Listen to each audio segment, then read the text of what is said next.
Okay. Hi, everyone. This is workshop 6A, Making the Case for Adoption Competence. Our presenters today are Lisa Maynard and Edna Davis Brown.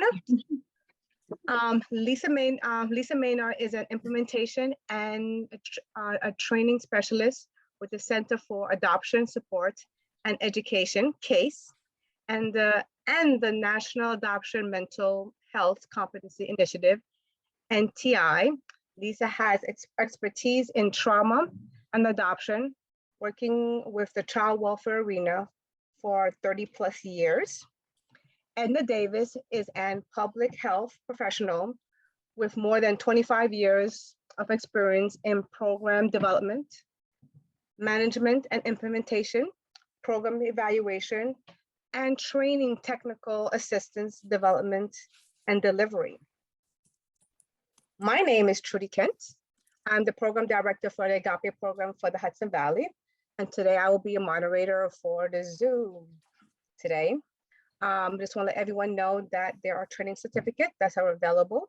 The link was posted in the Zoom. Please make sure that your Zoom name is listed as the same name that appear in your certificate. We also have 2 more Zoom links today. We have your book table fundraiser and also our conference workshop evaluation that you can complete at the end of the conference. And also, just if you have any question during this workshop, please feel free to put it in the chat, unless the presenter specifically asks anyone to unmute themselves. Now I'm going to pass it over to Lisa Maynard and Edna Davis Brown. Thank you, everyone. Thank you so much. I am going to share my screen here.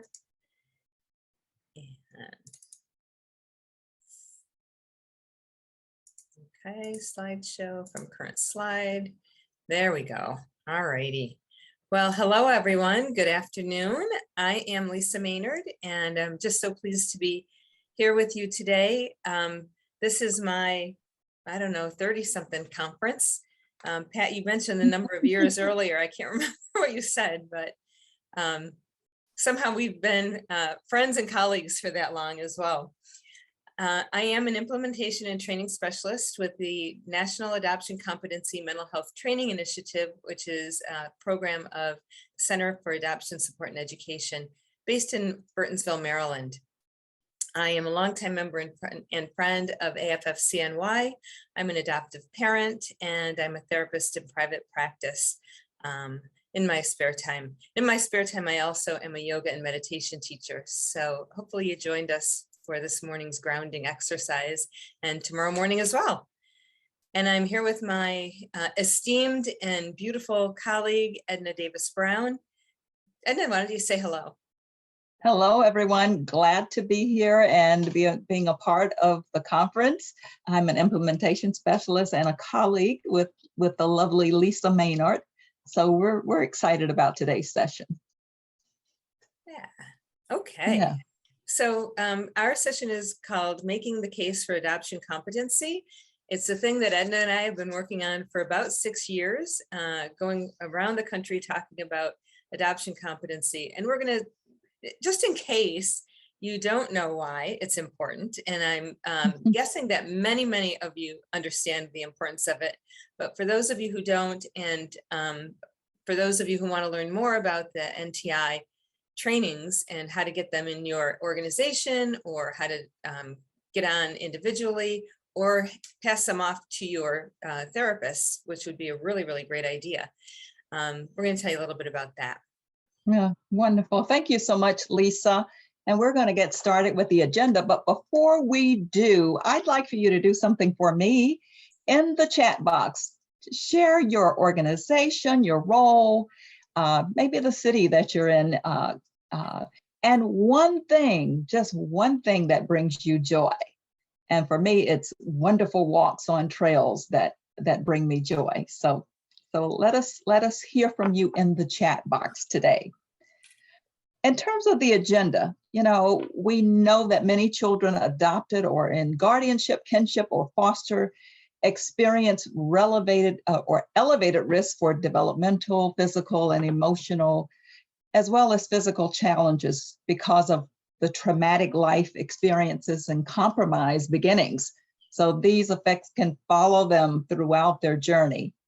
And what we found is that many of the professionals who serve our children often don't have the level of understanding, knowledge, or skills to meet these challenges. And in fact, sometimes can do more harm than good. Oftentimes the focus is on addressing behavior through discipline, behavior modification, or not looking at the critical important why of the behaviors. So we're gonna look at why adoption competency is important. We wanna kind of examine, is your child family therapist adoption competent? And what questions should we be asking?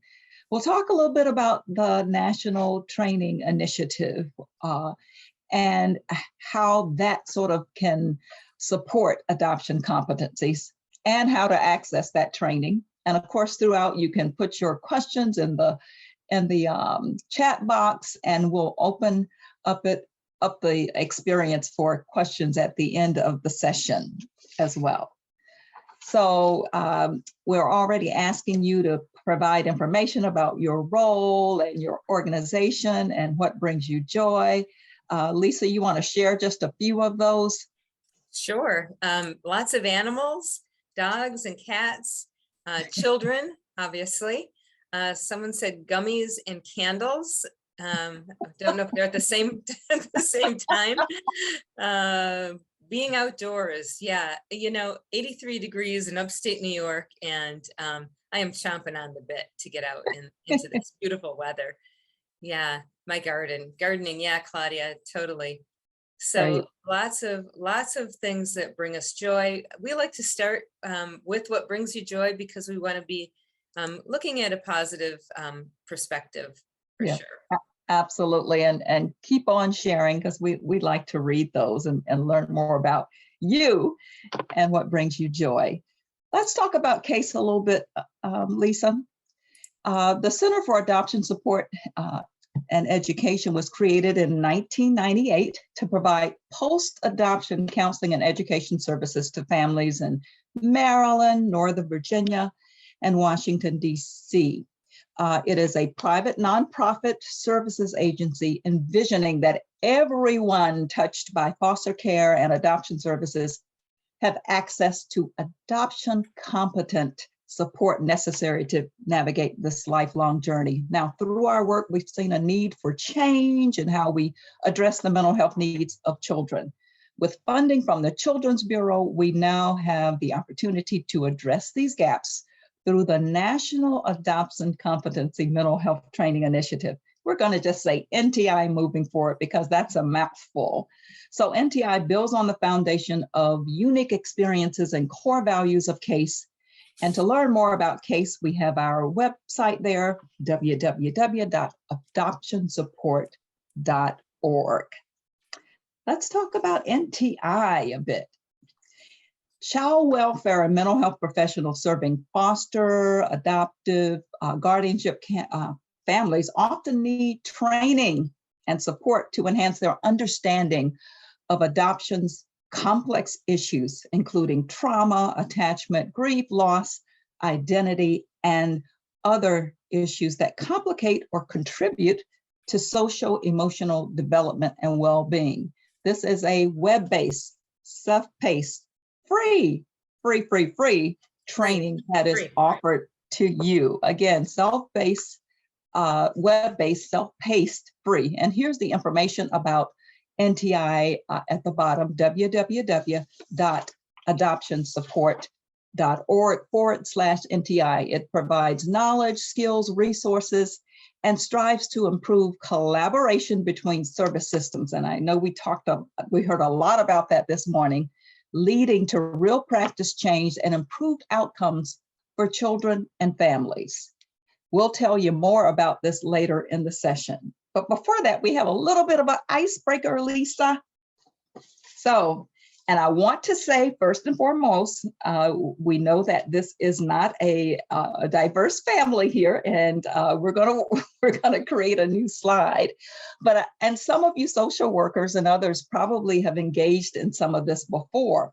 But I want you to take a look at this picture. Tell me what you see. Tell me what's going on. What really captures your attention? And put it in the chat box. If you want to unmute and yell something out, we're fine with that too. But what's capturing your attention in this picture? Busy family. Mom is calm. Love Life that. is happening. Yeah, what else do you see in here? What else are you Or seeing? mom is catatonic. She's either calm or catatonic. I Yeah. said, Mom, I think Mom looks checked out. She looks And the checked out. kids are out of control. This looks like every day at our foster home with 7 kids and 1 adopted child. Some dangers, cleaning products with food, absolute chaos. She's got her Zen going on. Oh yeah. She's Dinner, really... dinner is on the table, complete with toilet paper. Mom has her coffee. Well, I guess you could use toilet paper to wipe your faces, right? Exactly. Multiple purposes, right? She's exhausted. Yeah. Yeah, no brown or black hair. Yeah. Yes, exactly. And yeah, we acknowledge that immediately. It was a photo or a graphic I had seen and wanted to just illustrate some points to it. And we're going to change this, trust me, to be culturally and diversity oriented. And I recognize that some of you automatically said some positive things here about mom being, cool, calm. I'm not sure what she has in that cup, but there's food on the table. There might be other things. Anything else you see that's working, that's positive? Wait till your father. Wait till your father gets home. I love it. Mom is zoned out. Children are having a blast. Yes, kids look like they're having fun. Yes. So you really mentioned some positive things, and I also work in the world of HIV/AIDS, and sometimes when we show this picture, folks immediately hone in on what's negative or what's not working. Some of the things, kids are in the parent's sight. There's adequate supervision, seemingly. There's food on the table. The kids have clothes on. There's a car outside. There's snow outside, so there has to be some heat, huh? Because those kids are running around in shorts and that kind of thing. So we often talk about the strength-based approach and how we should really focus on that, especially when we're working with families in our situations as well. Focus on the positive and not necessarily always focusing on what needs to be fixed. And sometimes when you focus on the positive, the other things come through in terms of helping and supporting. So I want to thank you for participating. Really enjoyed some of those responses. Yeah. So Lisa, let's talk more about adoption. Yeah, so, I want to say that I think that what you just talked about, what you just ran through here, Edna, really lines up with what Sixto was talking about this morning, right? Looking from a strength-based, why do we focus on the negatives? Why are we not reaching out and finding the supports that families need? Clearly a lot of strengths here, a lot of ways we could support this family. If she's stressed, which she does not look all that stressed at the moment, right? So yeah, let's talk about adoption. For most children, adoption itself is a significant protective factor. Most children enter the child welfare system due to abuse and neglect, or have come from to adoption from an orphanage or residential care. Again, understanding that there is a lot of disproportionality and there are a lot of things that we can be doing as a system, as a nation, to address some of the needs in families so that kids don't have to come into care. Right? But when they do, how important it is for permanency, for a significant protective environment, providing safety, stability, permanency, so that kids don't age out to nobody with nothing. The American Academy of Pediatrics estimates that up to 80% of children and adolescents enter the system with a significant mental health need, compared to about 18 to 22% of the general population. 80%, that's staggering, that's mind-blowing, right? These statistics are crazy. I was on a consultation a couple of days ago with a group, and they presented a case where this one child, 15-year-old girl who had been in care for 4 years, had 7 diagnoses and was on 12 different medications. It's like, holy cow, what are we doing to our kids, right? So finding ways to address those mental health issues, getting to the root of them and what is really going on is important. Our work at CASE and with NTI is guided by principles based on the core issues of adoption, which we believe are critical to supporting children and youth in foster, adoptive, kinship, and guardianship families. We'll highlight some of those principles and tell you how these guiding principles inform what constitutes an adoption competent therapist. How do we find somebody who gets it, right? So important. Loss is at the heart of every adoption. If you're working in this field, if you're parenting foster and adopted children, you understand that loss is a big, big factor. Too often we focus on the gains, right? People will say, oh my gosh, how lucky is this child? They have a new family. Oh my goodness, all the opportunities you're going to be able to give her. What, you know, how lucky is this kid? And instead of understanding the losses that the child is experiencing, we find a family for a child, or to, you know, build a family, right? For somebody who's looking to be a parent. It's how I came to adoption, just wanted to be a mom. We fill the void for infertile couples without acknowledging and honoring the inherent losses. There are losses for everyone in the adoption constellation. And oftentimes we just don't pay attention to that. And oftentimes the therapists don't get it. The intensity of grief related to adoption is really difficult for others to understand. If the sadness is not addressed, it can find alternate expressions through anger or rage, right? So that loss, people don't get it. People outside of the adoption constellation often don't get it. My mother, I'll tell you just quickly. So my kids were born in South Korea, both of them. And when my son came home, she was living in Florida, and I sent her a video with a little song about adoption in the background, and she was horrified. Oh my gosh, you're not going to tell him he's adopted, are you? And I said, well, I'm not Korean, and he is. So at some point he's going to figure it out. And she said, well, I don't want him to be sad. I don't want him to be sad that he lost his mother, that she didn't want him, and maybe you should just tell him that she died. So her lack of understanding, and coming from a place of love, right? She just loved my little guy to death, but her solution to his loss was to just wash it away. So why do you think acknowledging loss is important?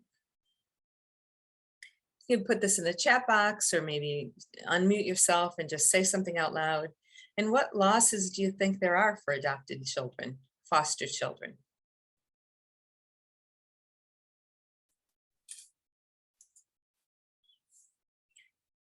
Yeah, because they know. No. Mhm. Yeah, they know. They know what they've lost. Loss of identity. Yes. It helps to not have family secrets, so that way it starts more of a bonding process of being open and honest. Yeah, for sure. I've worked with families over the last 30 years who come to me and say, well, my child is 14 years old. I'm wondering what a good time is to tell him he's adopted. 14 years ago, you know, hard to say at the last, so late in the game. They've lost friends, family, identity. Ignoring it doesn't make it go away, for sure. I have a friend who was told they were adopted the night before their wedding. It was like mom's wedding gift to this person. So yeah, not a great time to drop that bomb, right? Two aspects of adoption loss make it more difficult to resolve, and this is ambiguous loss and disenfranchised grief. For the kids who have lost something, and there's nobody to acknowledge it, and there's no sort of ceremony, if you will, around it, right? We lose somebody dies, a family member dies, and we celebrate a life. We go to church or temple, or have a ceremony or a service outdoors. Oftentimes in Italian families, believe me, we have lots and lots of food afterwards. So it's recognized, it's celebrated, there's a process for grieving. And there isn't really a process most times for kids who have lost in adoption, or for the adoptive families, or the birth families for that matter, right? There's really not any kind of acknowledgement of what the losses are. We believe very, very strongly that attachments can be built and rebuilt. Attachment is very difficult for children and youth with a compromised beginning. If they've experienced poor nurturing, impaired attachments, it's oftentimes the therapist will say, well, this child has attachment issues. Maybe this child has RAD, or this kid is a RAD kid, which I just absolutely hate that language, and they'll never be able to attach to anyone. Again, I've had this experience throughout my career where families come to me and say, well, my therapist said this kid is never going to attach and we should probably give him back. Now, like, what the heck? There's no way that a child is going to attach to somebody who's not attaching to them. So it's important for therapists to hold this belief that attachments can be built and rebuilt in order to have a potential for healing, so that children can have hope, so that parents can have hope, and there can be work towards healing and positive outcomes. Great, thank you, Lisa. Let's talk a little bit about diversity and how it impacts identity and adjustment.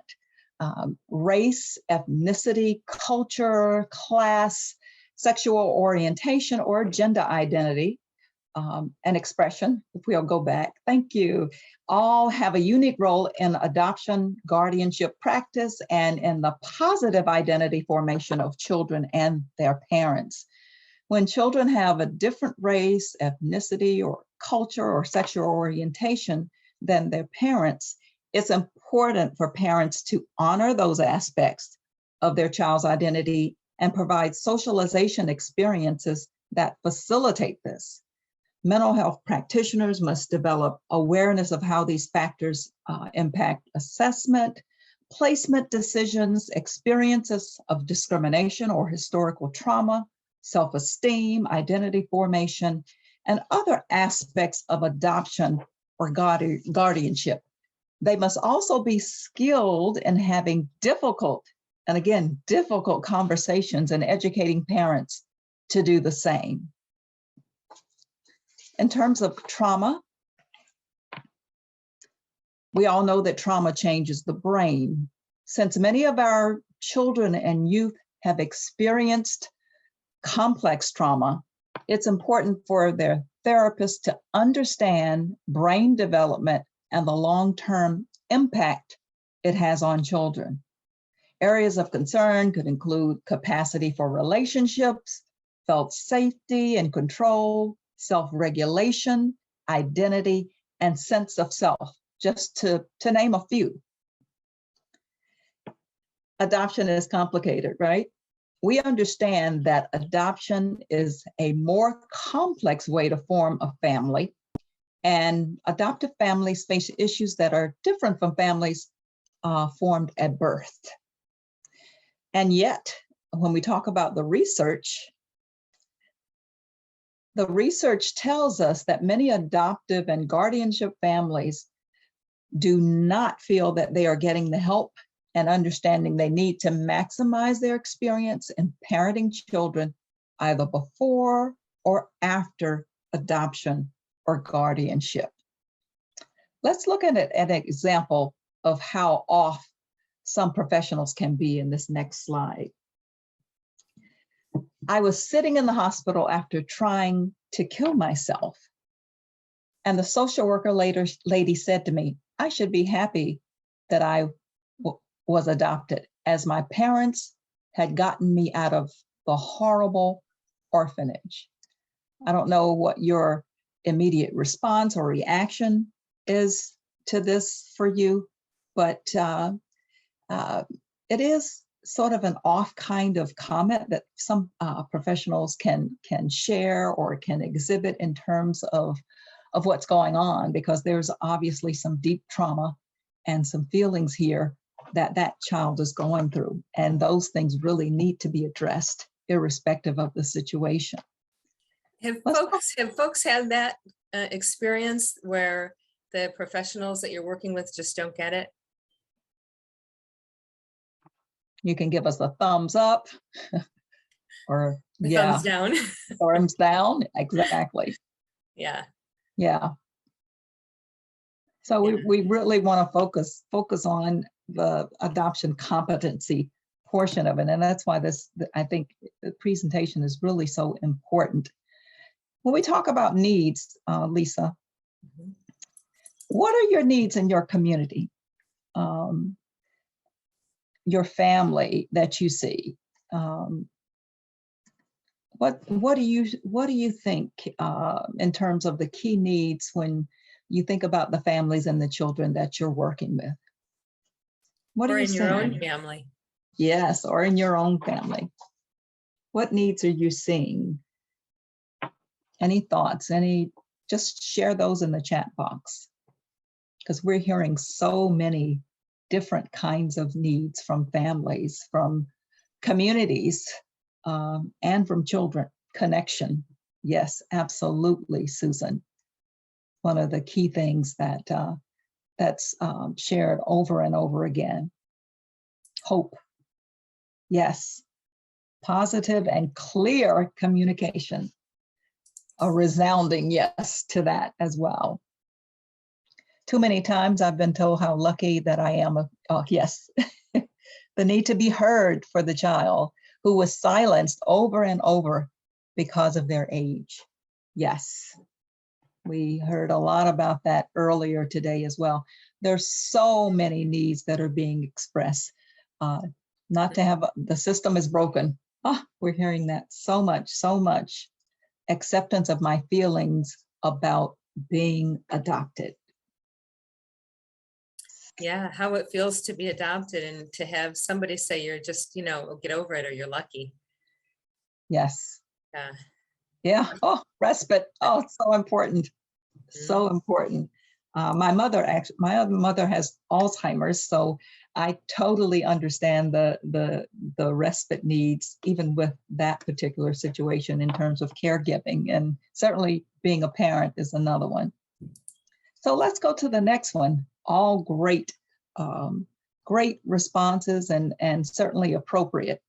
The feedback from families is clear. We hear that they want adoption competent mental health services from practitioners that understand the nuances of what it means to grow up in foster care or in an orphanage, the impact of traumatic beginnings, the impact of separation from family, the culture and the culture of origin, transracial and transcultural challenges, the importance of their stories, their adoption stories, being heard, that voice, how to manage profound loss and grief, and the real complexities around one's identity formation.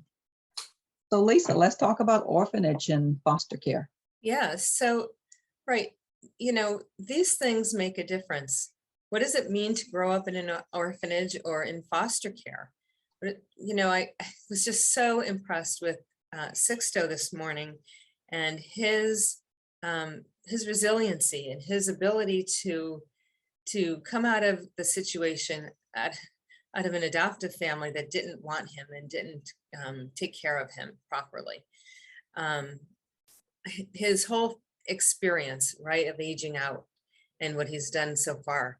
But parents want professionals to know that growing up in an orphanage or in foster care has an incredible influence on their behavior, right? If you take a look at these kids, and I believe this photograph is from a Romanian orphanage, and you know, what kind of nurturing are these kids getting?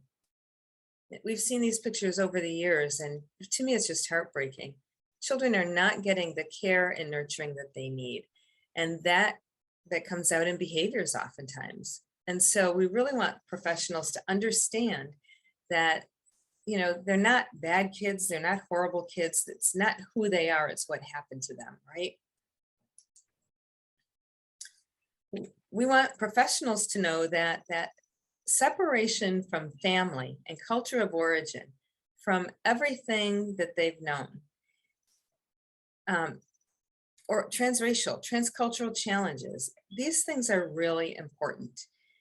My kids are Korean, I'm not Korean. They have an experience that I do not have as a white woman. And I need to be able to understand that, and their professionals that work with them need to understand that as well. Family members need to understand that as well, right? They get kind of homogenized in our families in transracial, transcultural adoption. They can, you know, act white, if you will, which again drives me a little crazy. Outside of our family, they look, inside our family they look it, but outside of our family, nobody knows that they came from being raised in a white family, right? These things are really important. And they've lost everything. They've lost their entire culture, connection to their birth history. We hear from parents all the time, stop blaming me for this child's behavior. Stop blaming me and shaming me for things that I'm not responsible for. When kids act out in school, the parents keep calling, right? Or the school keeps calling. What are you doing at home? Why aren't you doing more of this or that? Why aren't you, why aren't you addressing these issues? The therapists often say that. Well, if you just did a behavior chart, how many folks have tried a behavior chart and think, wow, that is so successful with these kids who've got a trauma history. Behavior charts, behavior modification doesn't really cut it. We need more intentional and more adoption competent interventions. Yes. Yeah, parents want, was there some comments here? There was one that was the flip side of being lucky. I want to just pose that everything that's challenging about being an adoptee is because we are, and only because we are adopted. Sugarcoating or pathologicalizing, I'm saying that both are yikes. Yeah, right, because it's either one, right? Oh, Yeah. It's so wonderful, or oh my gosh, you must be a mess because of it. Yeah. Many people who were in orphanages found out they weren't truly orphans. Yeah, really, really a big issue. Horrifying, right? I remember after the earthquake in Haiti, there was a church group that went to Haiti to bring kids to the United States. Like, well, how about we see if they have family first? Mm-hmm. The entire country is in crisis. How about if we see if there's family somewhere? Yeah, it's now happening in Ukraine. Yeah. I know. Like, how is it that we haven't learned? Yeah. Parents want therapists who can look at their family through the lens of adoption. They want services that support families through the lens of adoption. Shout out to AFFCNY and all the services that the state has funded across New York State. Agape, all the post-adoption services. Thank you, New York, for finally getting on board with that and knowing the importance of it. And for AFFCNY for doing such awesome work all across the state. We need professionals who understand loss and grief, trauma, have the knowledge and skills and tools to address the underlying behaviors. Because oftentimes those behaviors are acting out, right? Rage, withdrawal, sometimes dissociation, just getting lost, going away, or rejection of the family. Yes. Let's talk about the lifelong journey. You know, there's parents want professionals to have a greater understanding of the core issues that show up over the lifespan. You know, just the whole range of issues, the psychological themes, as well as the normative developmental challenges, the impact of the child's past experiences, which can certainly have a tremendous impact. And then, of course, parents coping with infertility and other losses. So parents actually experiencing their own losses and feelings about adoption, etc. So there's so many things that are going on during this entire life journey. Yeah, and I'm sorry to jump in again. You know, this comes up for adopted people, women who are who become pregnant, right? And when and they have feelings that come up over the sense of connection to their babies, and what did that mean for them when they were a baby? What was going on for their birth mother? How were they left? Why were they left? Those questions that come up over and over again throughout a lifetime. It doesn't end when the adoption is finalized. Yes, and Annette, thank you for your comment. So strong, that changed me, Lisa. Yes, so let's talk about some tools. You know, folks want mental health professionals to give them tools that they need to parent children successfully, to understand that adoptive parenting is different than parenting a child born into a family, and most importantly, not to be blamed for things that they weren't responsible for. Let's now do an exercise. We want to engage you now. This is a loss exercise, and it's from the NTI training, specifically the module on loss and grief. You may have seen this exercise in another training. I want each of you to get a piece of paper and a pen. Just pull that out for a second. There's a knock on your door, okay? And when you open it, a woman tells you that you are moving, that you have less than 10 minutes to pack 10 items or people to take with you. Only 10 items or 10 people. Write down what 10 items and or people will you take? Take a moment to write those down.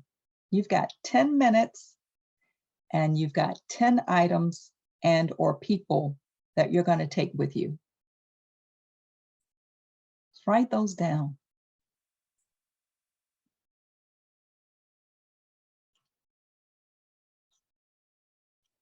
And kind of give me a thumbs up or a heart or a reaction when you're done. We'll keep it on push still though.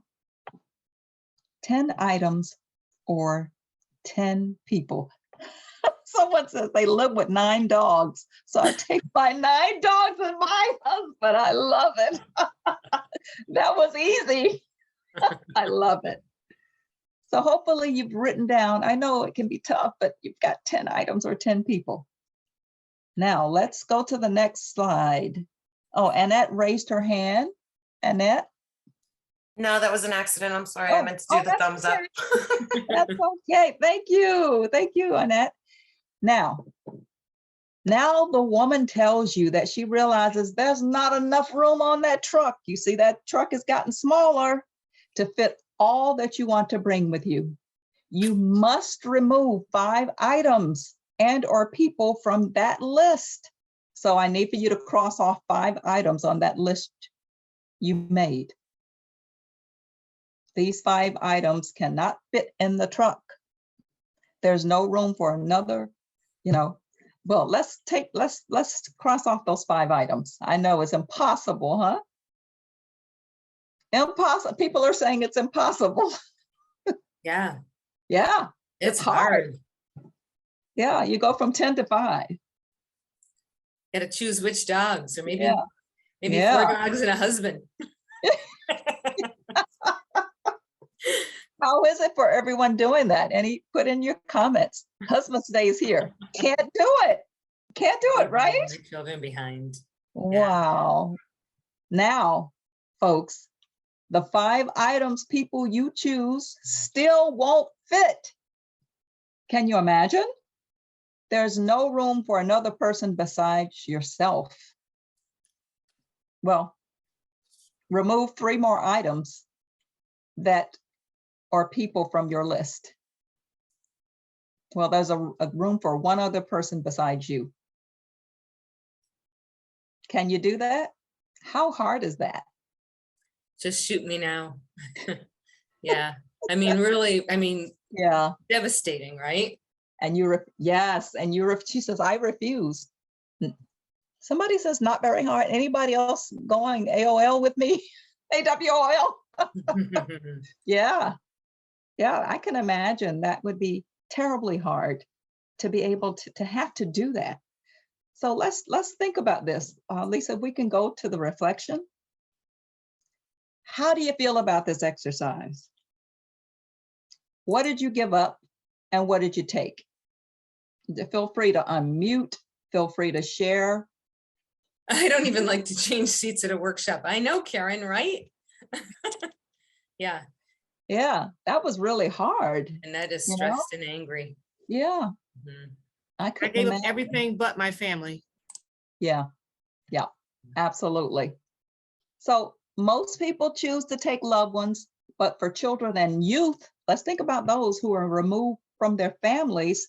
The first thing that's taken away from them are people, right? Yeah. When we think about the kids that we serve, when we talk about loss, oh my gosh, that's the first thing that's taken from them. And now as professionals, you're asked to do that, right? When you And say this is an only, exercise. yeah, This is just, we're pretending, but it causes great anxiety for a lot of people. Yeah, and that says I need to do 16 seconds of breathing now. yeah, yeah, Yeah, I mean, yeah. so truly can be triggering for us to just do the exercise. Yes, absolutely. So in the training, we ask this question, we ask about what you've learned to really understand the loss and grief experienced by children and youth in care. So you guys have really shared that experience and what it's like for that. What we've heard was that this exercise, which was only an exercise now, folks, this wasn't real, it could be real, is hard and provokes really strong feelings. Okay, so again, this is a loss and grief exercise that we feel that really brings up a lot of feelings and really provokes thought about what this means for youth that we serve. Yeah. Thank you so much for participating. Yeah, we can't do the exercise and yet we expect kids Yeah. to live with it. Yeah, I mean, how often has this happened, whether it's on your caseload or with children you're parenting, where somebody swoops in and takes them out and, packs a garbage bag, right? Because I don't know where I was for the first 5 months of my life. I literally have photographs of my, Annette, I have photographs of my son's first 5 months in a go bag, Yeah. Yeah. ready to go. Oh, that makes me want to cry. Yeah. Yeah. Okay. Everybody, 16 seconds of breathing. Inhale. Yes. Exhale.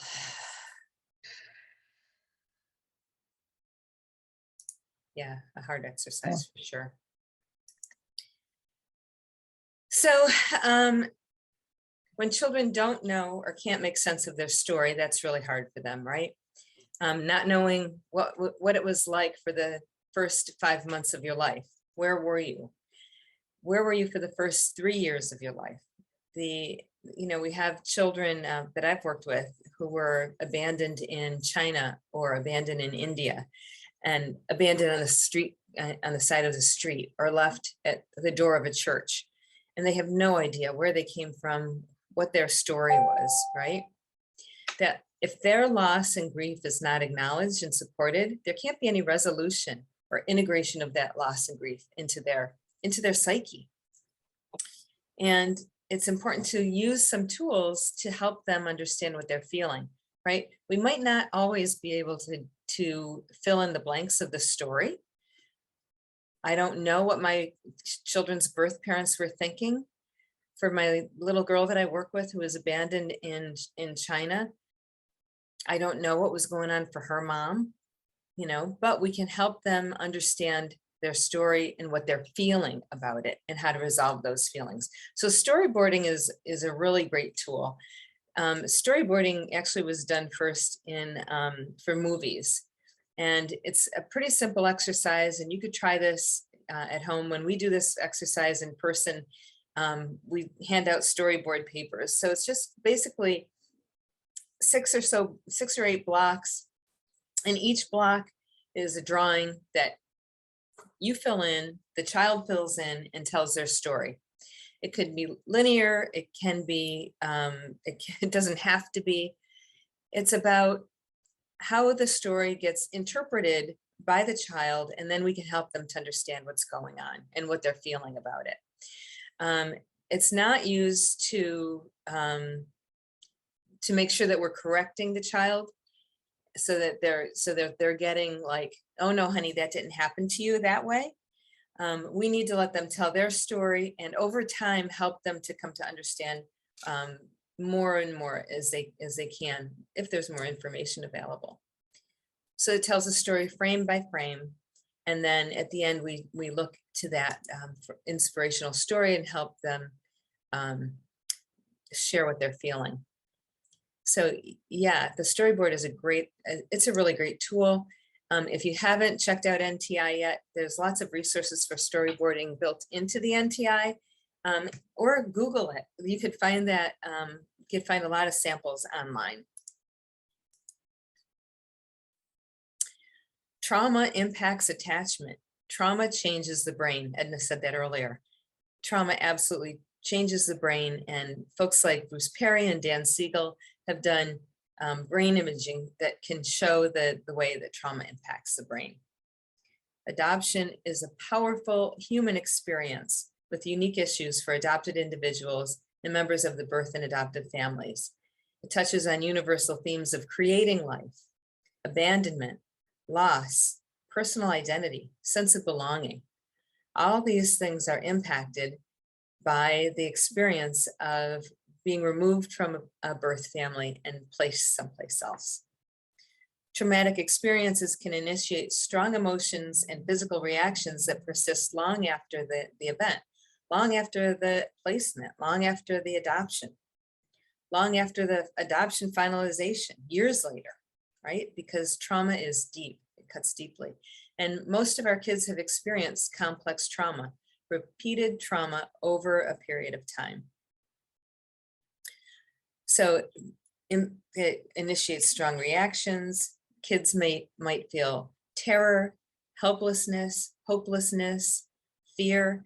It can really instigate that the physical responses, the fight, flight, or freeze response, heart pounding, the somatic responses, right? Feel it in your body. Brooke talked about feeling it in your body in her workshop, and I just feel like that's really, really important. Heart pounding, getting sweaty, loss of bowel or bladder control, feeling an upset stomach, headaches, right?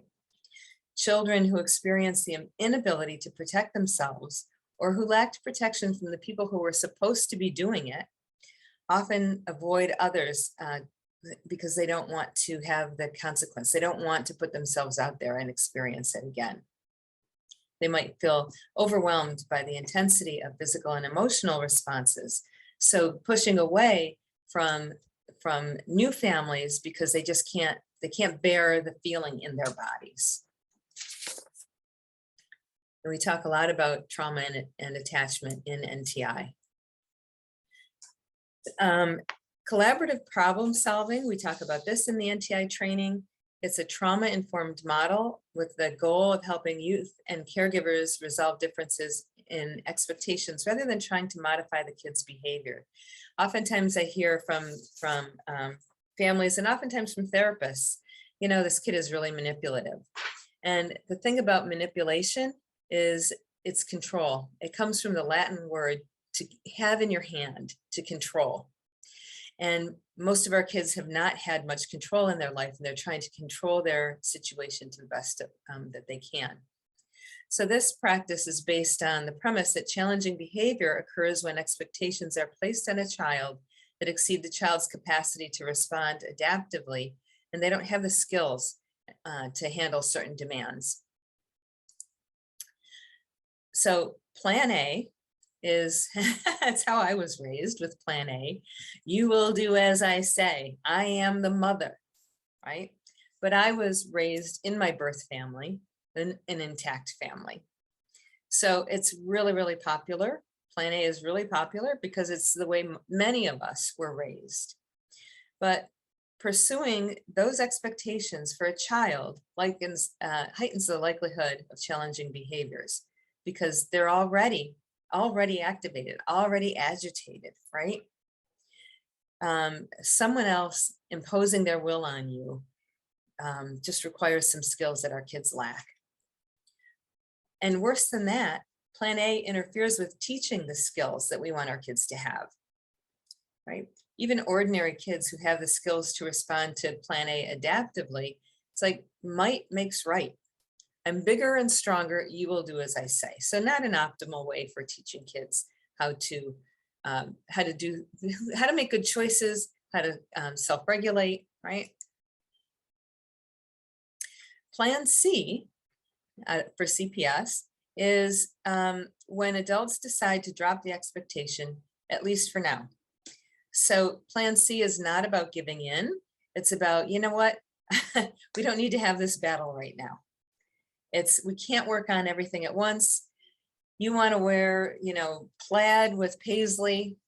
I don't even know if there's paisley anymore, but you want to mix things that, mom thinks, oh my goodness, that doesn't even match. Why are we having this fight? It's not necessary, right? We can drop that for now. So plan C is a way of prioritizing and deciding what behaviors you want to address first. Punching your sister in the face is probably a lot more important than, your clothes don't match, right? How are we going to figure out what can go on the back burner? I've worked with families who, with a new adoptive placement, were really annoyed that their 15-year-old daughter was leaving a wet towel on the floor in the bathroom and, her makeup all around, and why isn't she cleaning up after herself? And wanted to focus on that. It's like, how about we drop that and focus on attachment instead? Drop it for now. We'll come back to that. Plan B is the heart of CPS, when adults work together with kids to solve a problem that's mutually satisfactory. So plan B involves 4 basic steps. Identify and understand that child's concern about the problem. Hey, buddy, what's going on? Identify and share the adult's concerns. Buddy, it just doesn't feel safe when you're punching your sister.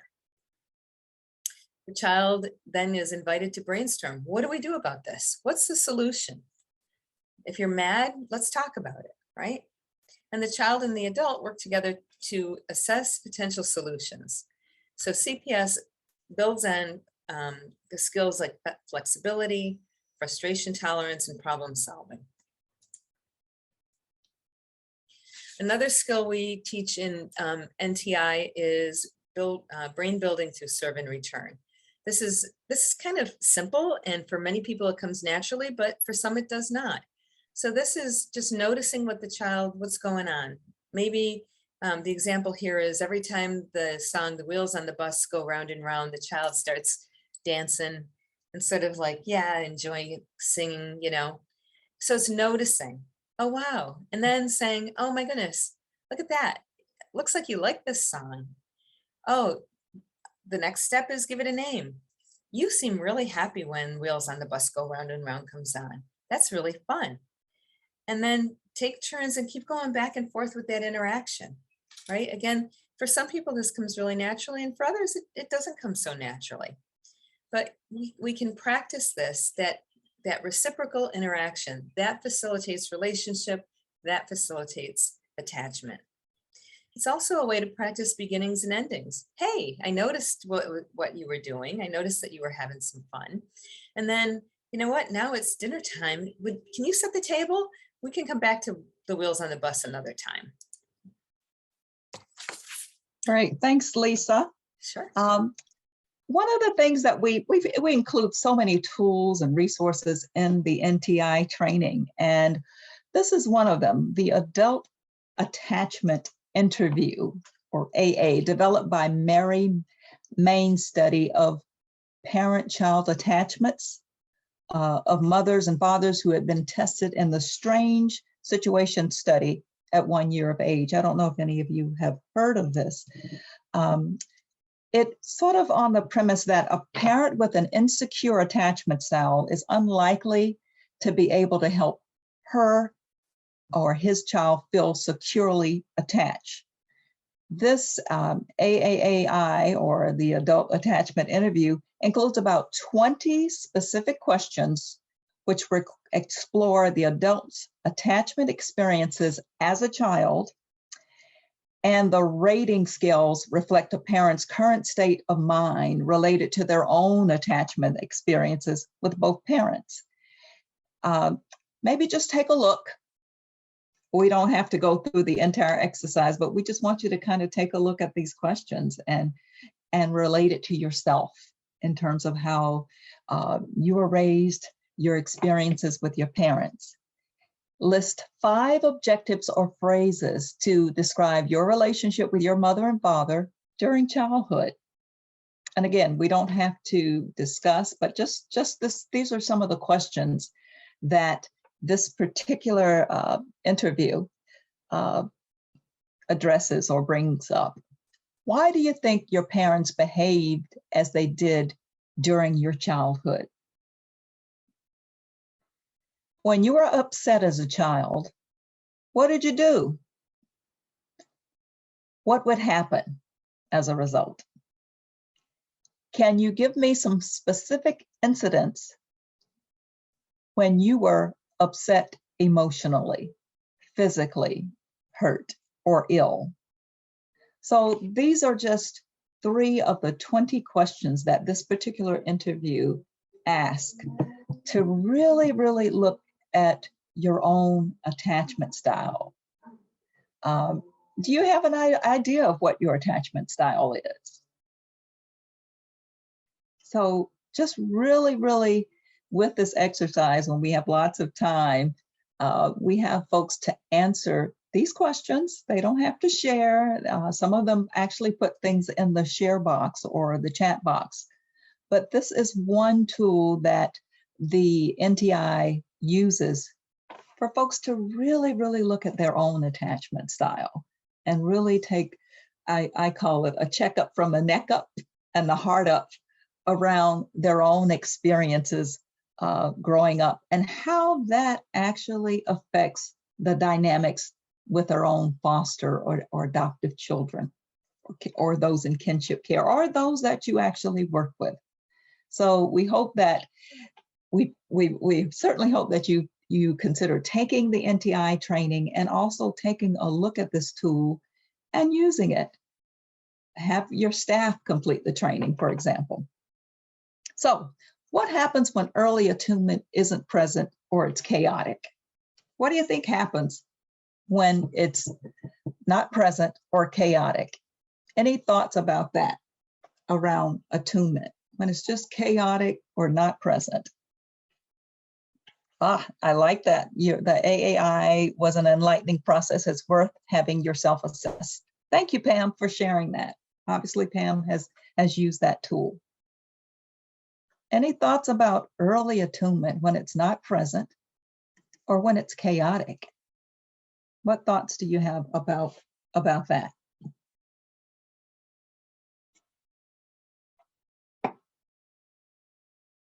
So, yeah, what do you see in this picture? What do you see in this graphic?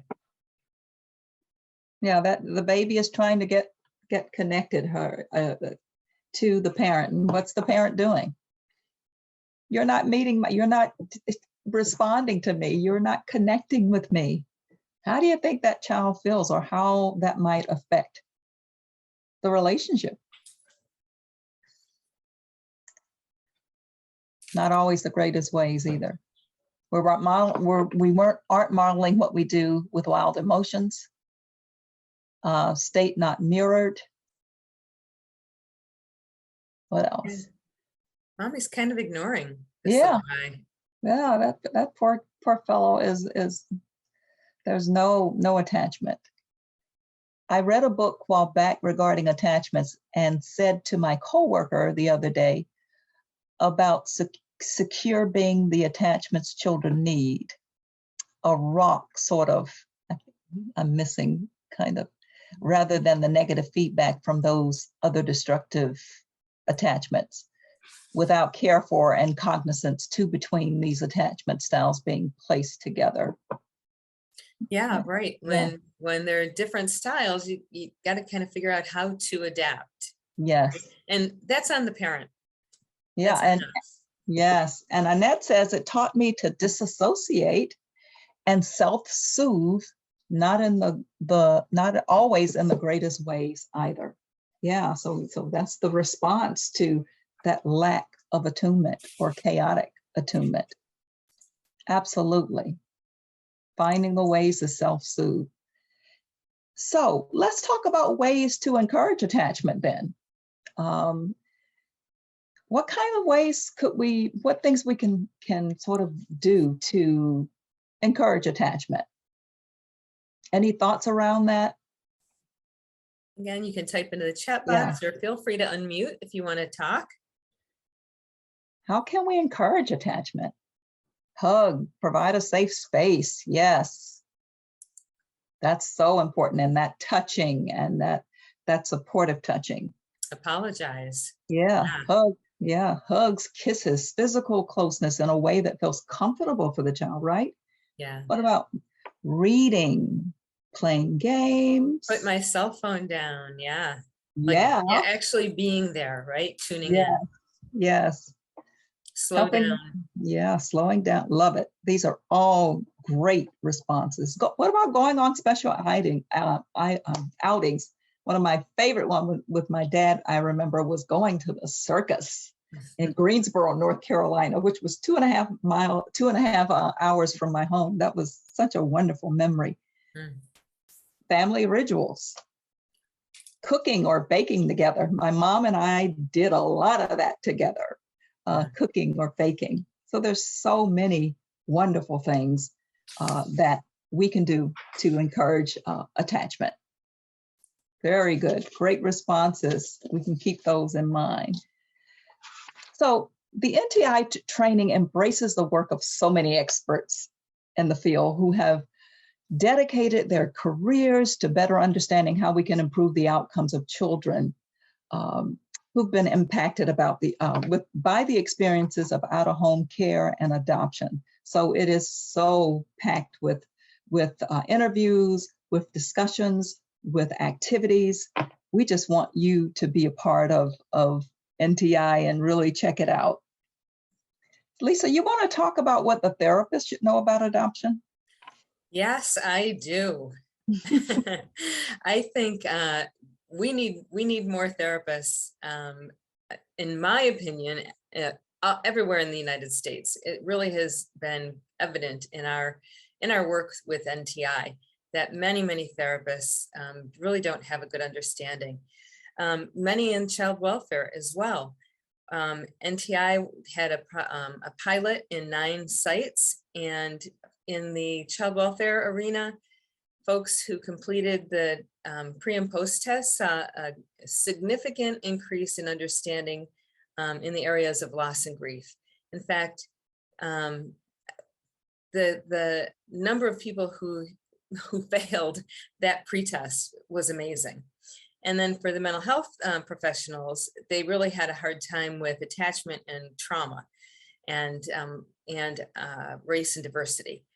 So what we want our therapists to know, this is not just my opinion, this is based on research that we've done at the Center for Adoption Support and Education, as well as the Children's Bureau's research and NACAC and lots of professionals across the country. We want, at a minimum, a therapist to be knowledgeable about the impact of adoption on children and families. It affects the entire adoption constellation.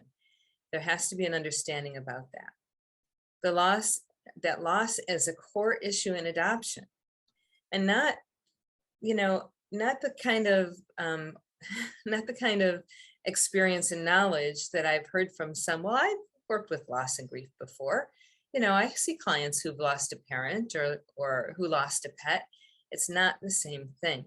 It really needs to be specific to the issues around loss and grief in foster care, adoption, guardianship care, and how children process that loss at different stages of development.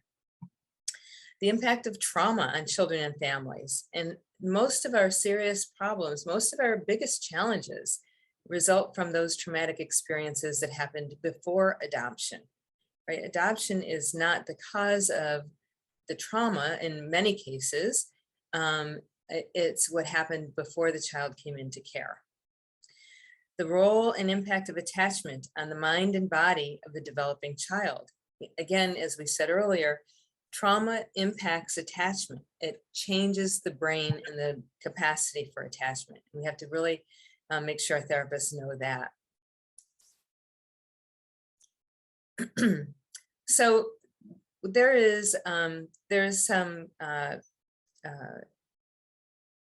a reference in our NTI training, and I'm going to try and put this in the chat.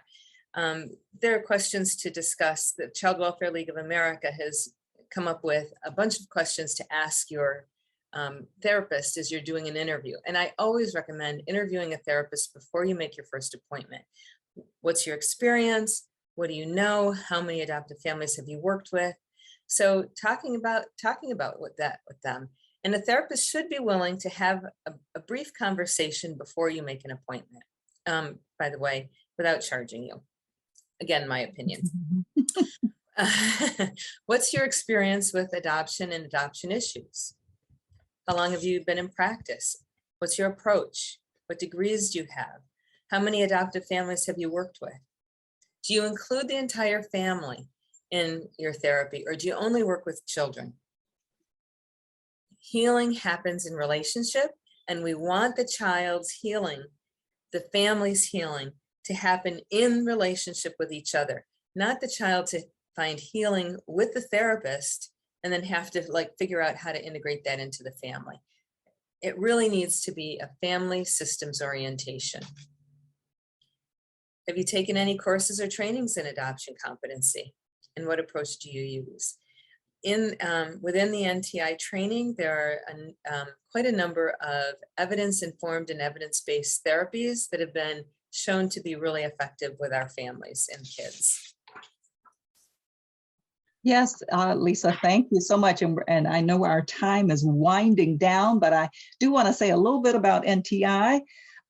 Child welfare professionals and mental health professionals serving these children and their families often need additional training, right, to enhance their understanding of the complex issues around adoption, such as attachment, grief and loss, identity formation, and so many other issues that contribute or complicate social, emotional development and well-being. So NTI really, really focuses on improving collaboration between service systems, leading to real practice change and improve outcomes through the support of a shared language designed to address the unique challenges that families face. Oftentimes when Lisa and I are assigned to states, I think 25 states. We probably have 25 states each and also territories.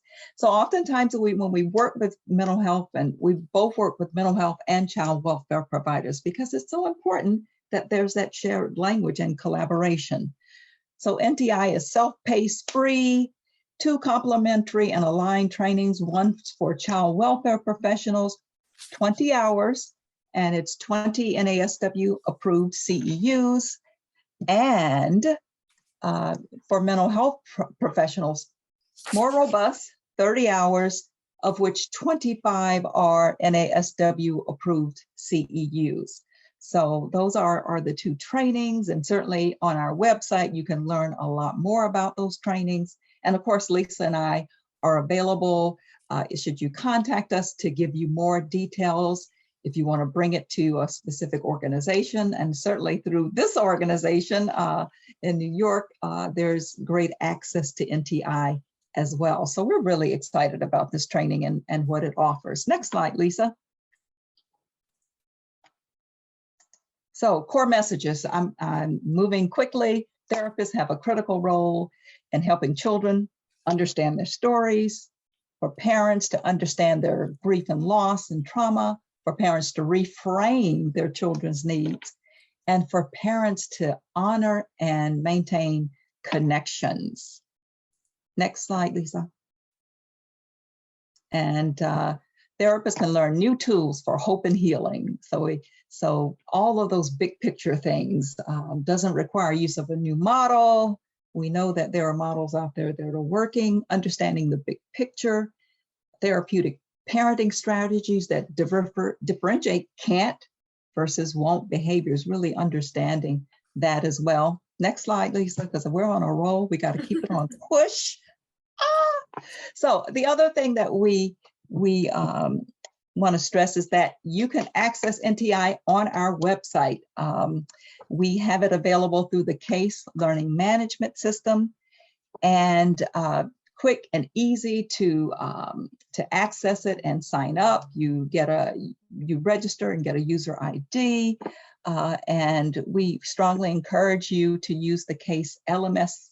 But of course, it also is available through the CAP Learn system.